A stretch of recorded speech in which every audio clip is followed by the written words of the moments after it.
Iran के सरकारी media ने दावा किया है कि अमेरिका के साथ गैर रस्मी मुआहदे का मुसव्वदा तैयार कर लिया गया, लेकिन ये अभी हातमी नहीं है।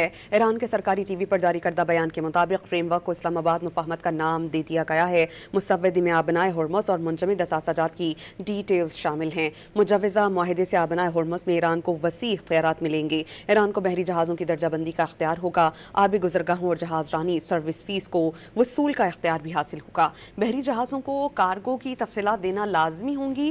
मुआहदे के 60 रोज में ईरान को $12 अरब के मुंजमद असासाजात तक रसाई दी जाएगी। ईरान के सरकारी मीडिया ने दावा किया है कि अमेरिका के साथ गैर रस्मी मुआहदे का मुसव्वदा तैयार कर लिया गया, लेकिन ये अभी हातमी नहीं है।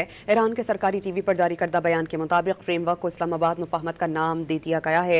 मुसव्वदे में आबनाए हुर्मुज़ और मुंजमद असासाजात की डिटेल्स शामिल हैं। मुजवज़ा मुआहदे से आबनाए हुर्मुज़ में ईरान को वसी इख्तियारात मिलेंगे। ईरान को बहरी जहाज़ों की दर्जाबंदी का इख्तियार होगा। आबी गुजरगाहों और जहाज़ रानी सर्विस फीस को वसूल का इख्तियार भी हासिल होगा। बहरी जहाज़ों को कार्गो की तफसीलात देना लाजमी होंगी। मुआहदे के 60 रोज में ईरान को $12 अरब के मुंजमद असासाजात तक रसाई दी जाएगी।